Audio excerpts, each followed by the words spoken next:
bold predictions and possibilities of sleep tech. Here to talk about it, we have Natalie Barnett, founder of Nanit Lab and VP Clinical Research at Nanit. We also have Samanta Dall'Agnese, Otolaryngology and Sleep Specialist, Sleep Scientific Advisor at Health Protection. We have Cyrus Tchahardehi, I hope I pronounced that right, co-founder and CEO at Sleep, and the moderator of today's discussion, Leah Thunner, partner healthcare at EY. Let's welcome them with applause, please.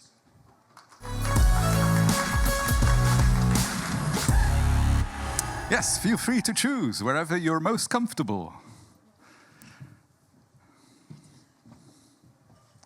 Let's test the mics, make sure everything's working. We're all set. Enjoy.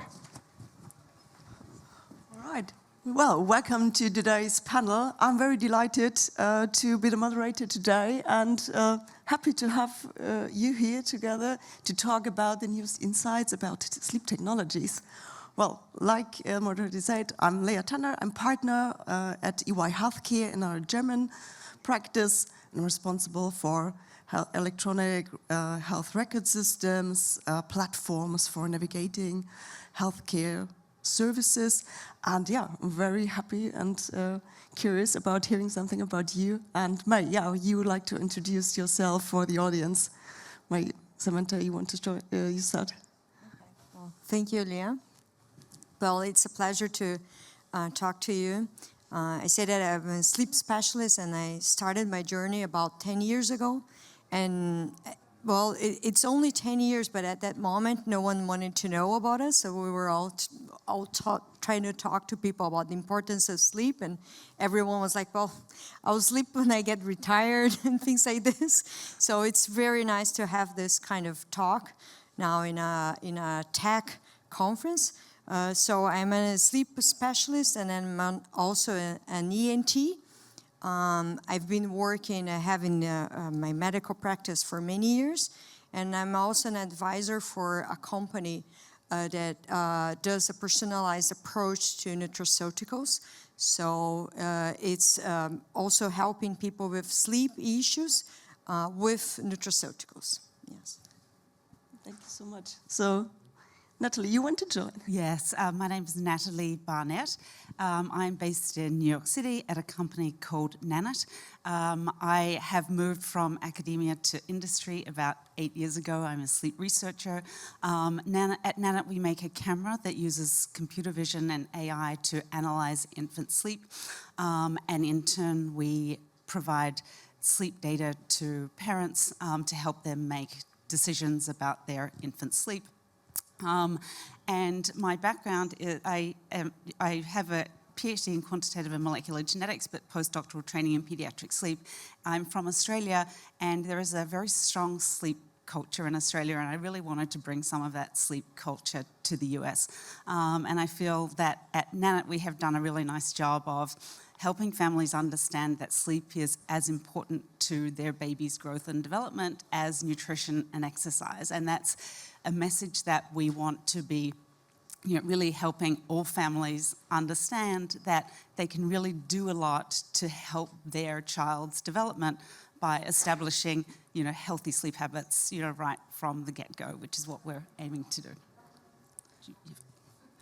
Hi, I'm Cyrus. I am CEO and co-founder of Sleep. We're building the next generation virtual sleep clinic, and at this moment in time, we're focusing specifically on chronic insomnia and helping people get access to treatment and to people helping them, because the journey, we're based in the UK, for someone suffering from a sleep disorder is extremely difficult, and it's already a debilitating illness.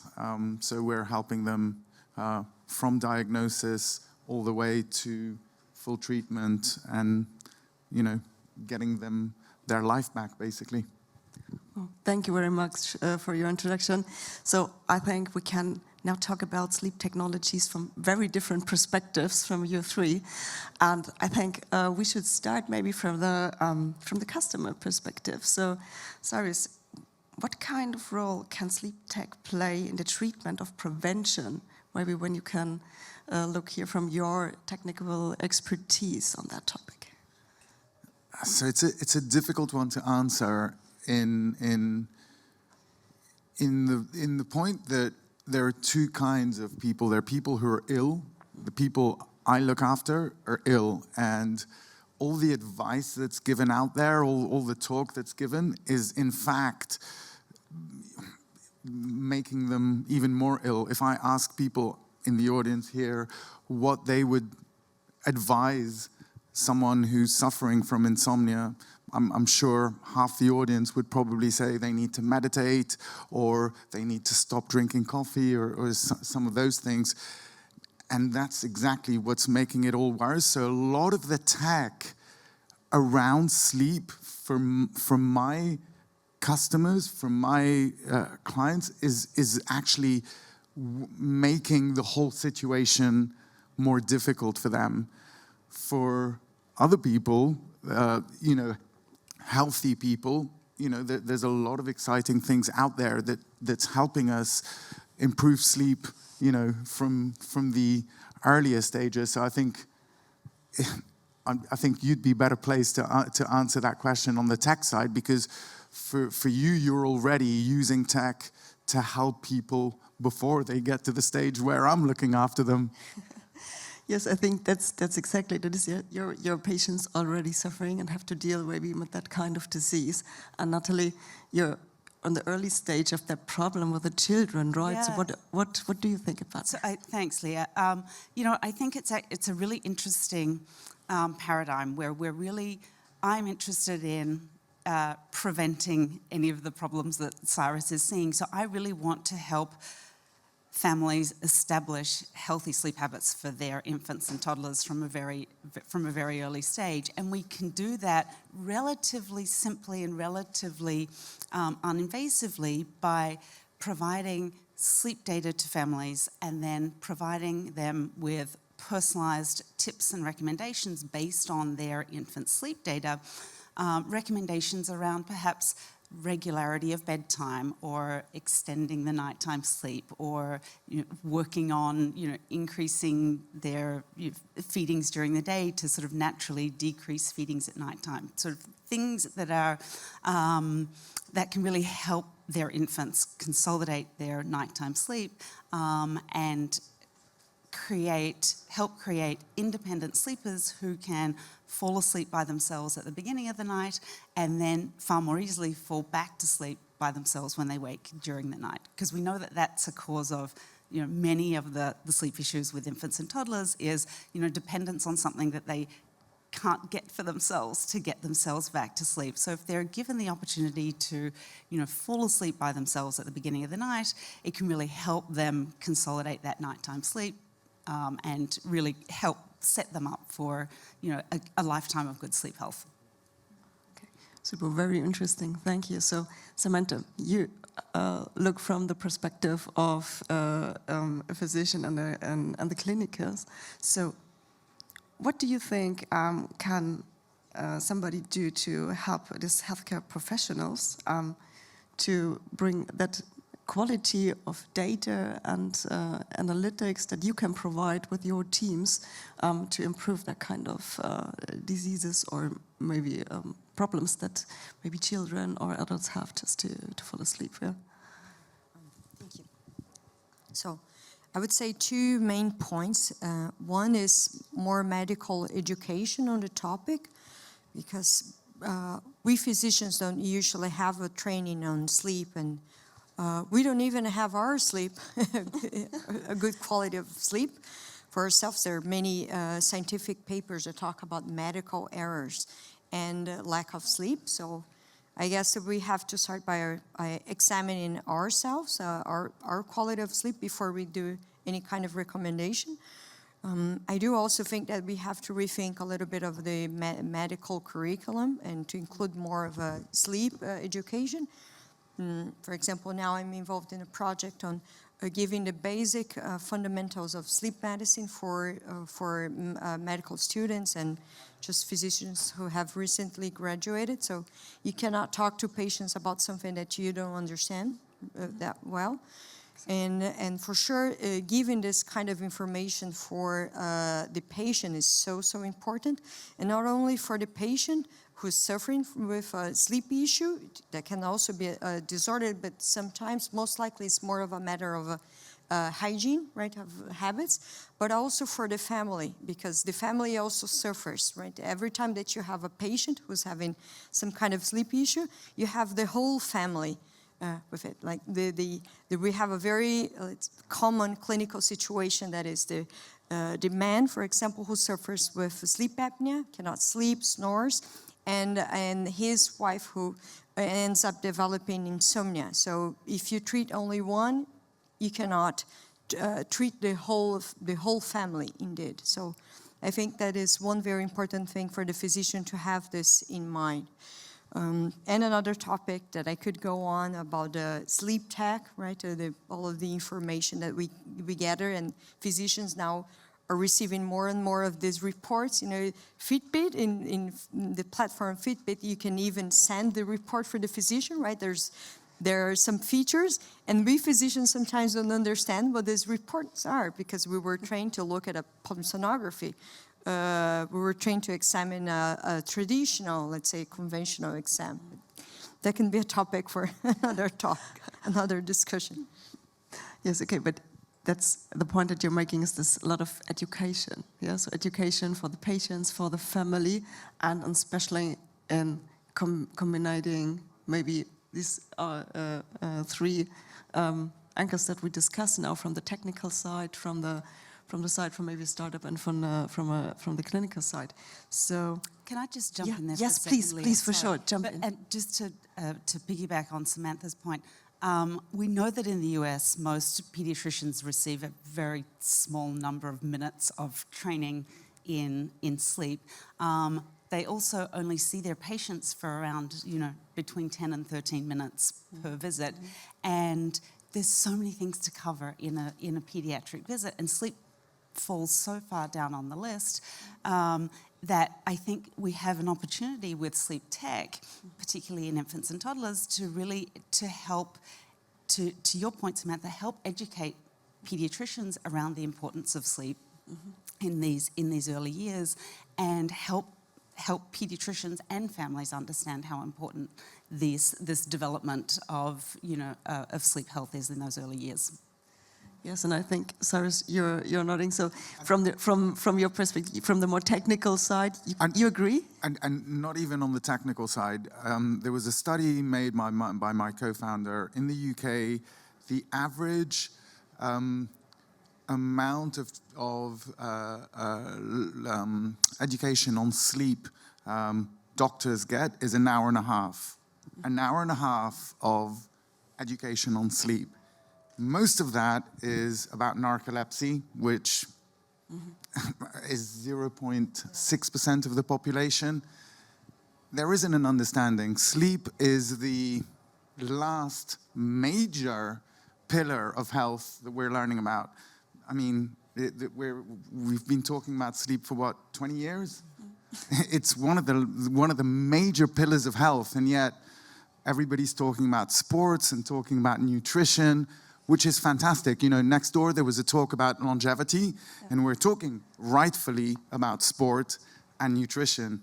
But sleep is, you don't sleep for a given amount of time, you will die. So why aren't we learning about it? And this is, a huge problem we have, not just in England, not just in Europe, not just in the US, but worldwide. Yes, and I think, Samantha, so what do you think? So what is important that sleep technologies become maybe a little bit more topic in the daily offices of doctors? So maybe you can answer that. Yeah, well, we're seeing, let's say, since we say it in medicine, so every time we have a situation that we as physicians or, let's say, healthcare professionals, right, we're used to talk only about health physicians, right, but we have all of the other healthcare professionals. So whenever we don't address an issue, there will be someone else who will be addressing it, right, or tech company. So whenever you have this people who are looking for, have some need, and you don't address it, someone else will.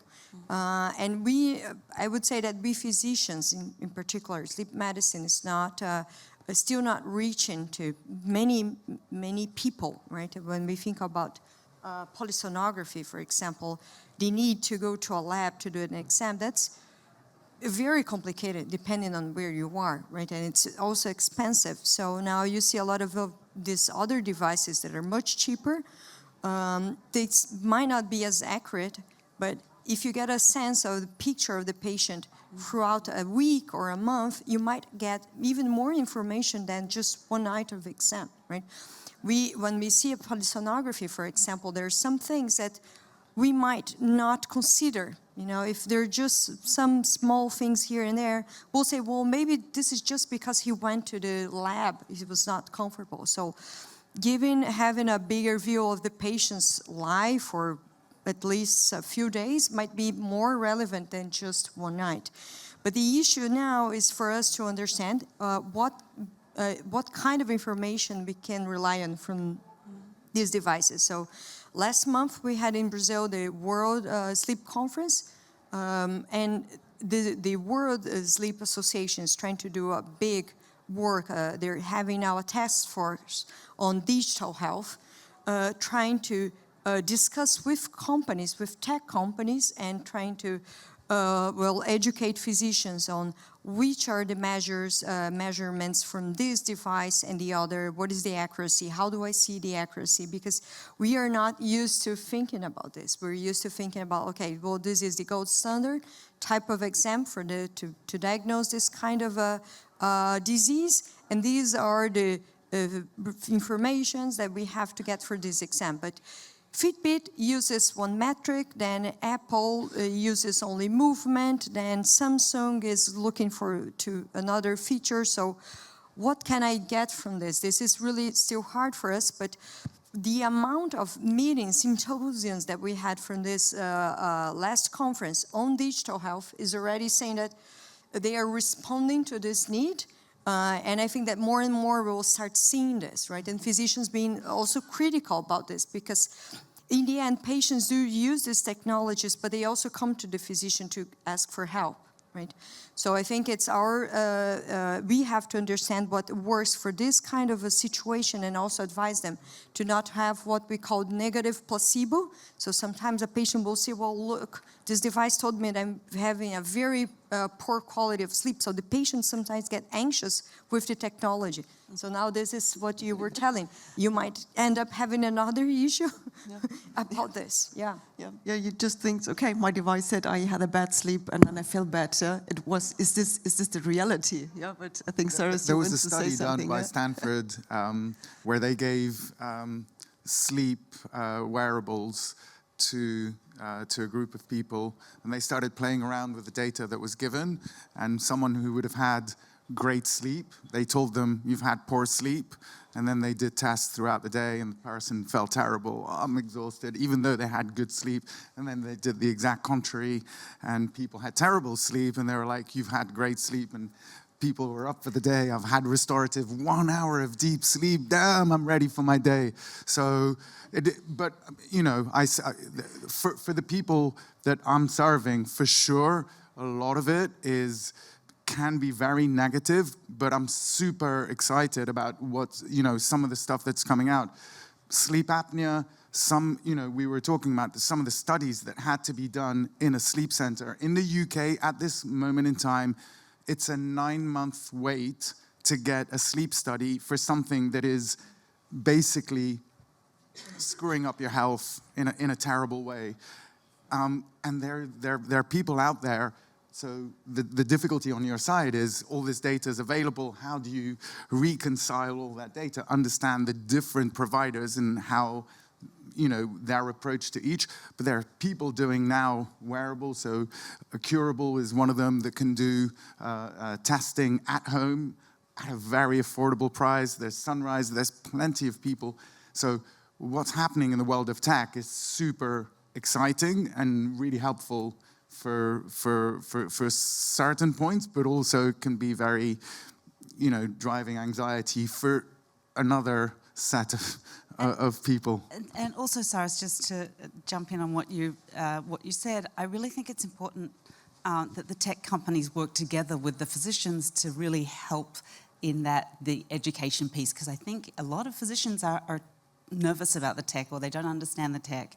And I think that's sort of on us, really, to really help educate the physicians around the tech and help them, understand that this is a tool for them that, can be incredibly useful in their practice and provide sort of, a very efficient way to really see, in a snapshot, how someone is sleeping.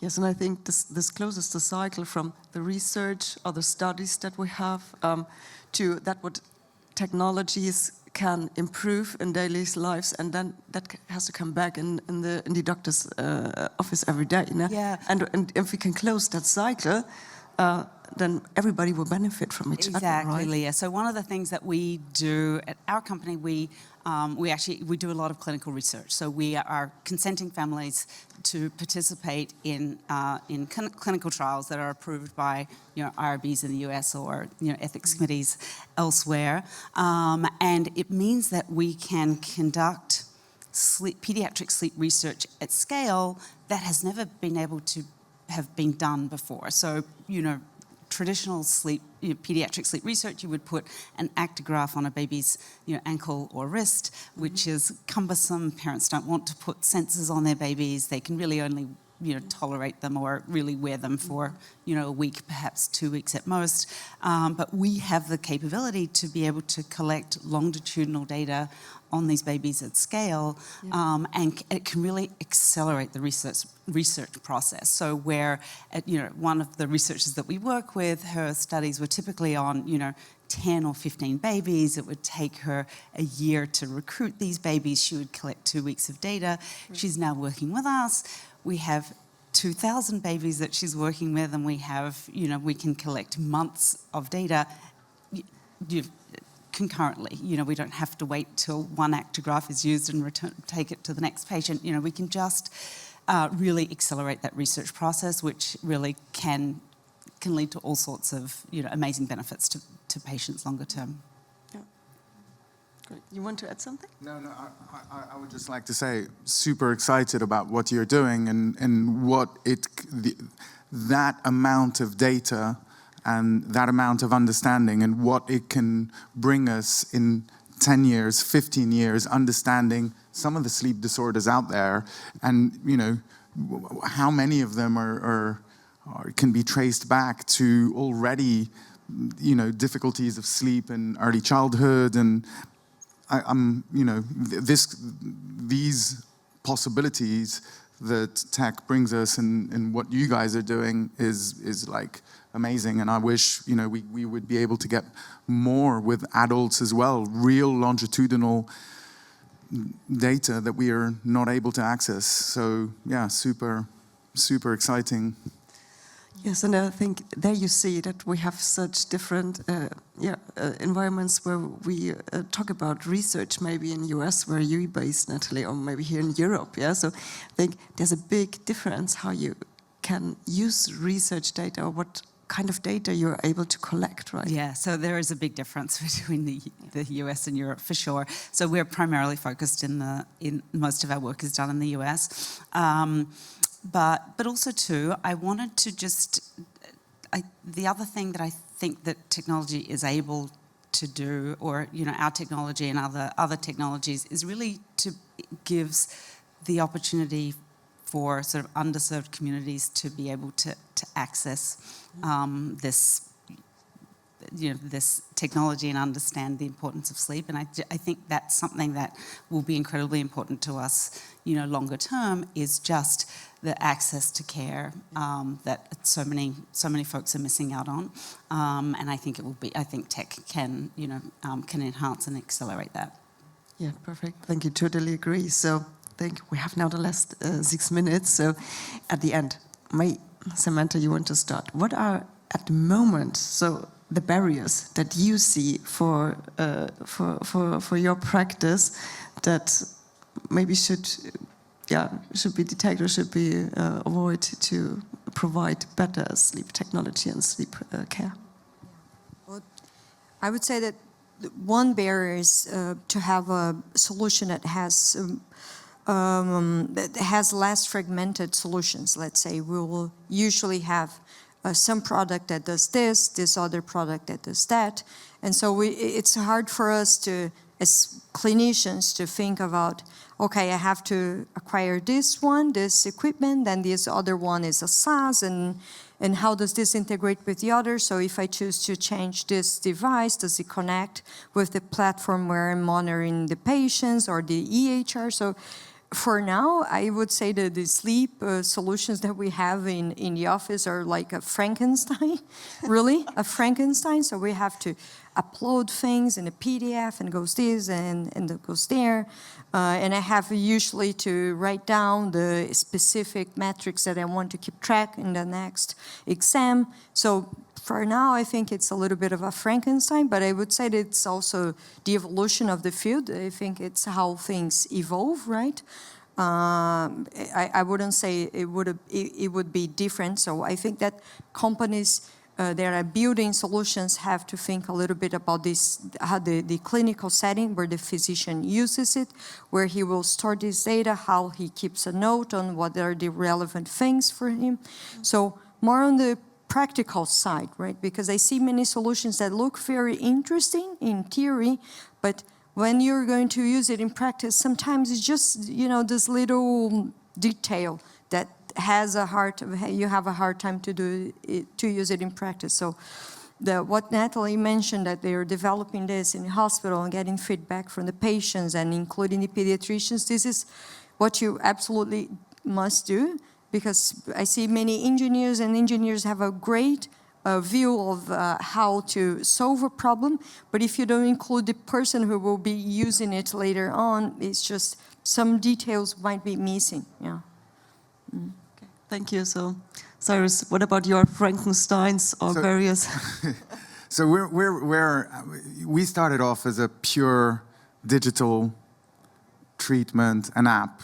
You've plenty of digital therapeutics, and what we realized was that that's not what people want when they're looked after. They don't want just an app. They want, it's difficult. So treating behavioral issues with an app is difficult. Correct me if I'm wrong, I haven't heard of a single digital therapeutics on behavioral that's retaining people at scale. So we're moving away because when I looked at it, my mum has insomnia, and I thought, if I give this app to my mum, is she gonna get better? No, I wouldn't give that to my mum. So we went on the basis of what would you do for your mum? That's what drives our business. And so human care, we've gone all tech on one side and then came back to human care, having access to humans, giving you the information, empathy, the word care, right? So we went all tech and kind of moving back to somewhere in the middle, tech enabling better care. So I don't know whether it's digitally enabled human care or human enhanced care. I don't know, but it's somewhere in the middle. So Leah, I think one of the challenges for us is helping bridge this divide between tech and physicians or academia. So we really try to work very closely with the academic community and are publishing fairly extensively. But I think we're not doing enough to work with physicians, and I think physicians are, and particularly pediatricians, are really at the forefront of treating patients and really helping them understand the importance of sleep, and I know that I've said it, several times, but I just can't stress enough how important it is for these, infants and toddlers to be sleeping well, and for their families to really understand how important it is to their long-term growth and development, which also means, long-term less burden on the healthcare system. If these babies are healthy, if they're healthy babies, they're going to become healthy children and healthy adults. So we really want that focus on sleep to be right from the very beginning. Thank you so much, all of you three, to share your insights. So, I think it's very important to see how rapidly we increase here with technology, with insights, and especially research, or what we can do on the physician side. So, I think we've seen that a lot is going on there in this market, and thank you so much for being here. Thank you. Thank you, Leah, for chairing the discussion also. Thank you so very much. Well, the clock shows me 15 seconds, which means we really have no time unless we have a super quick question with a super quick response, and not about pricing policy. Anyone? It was self-explanatory then. Thank you very much again. Thank you.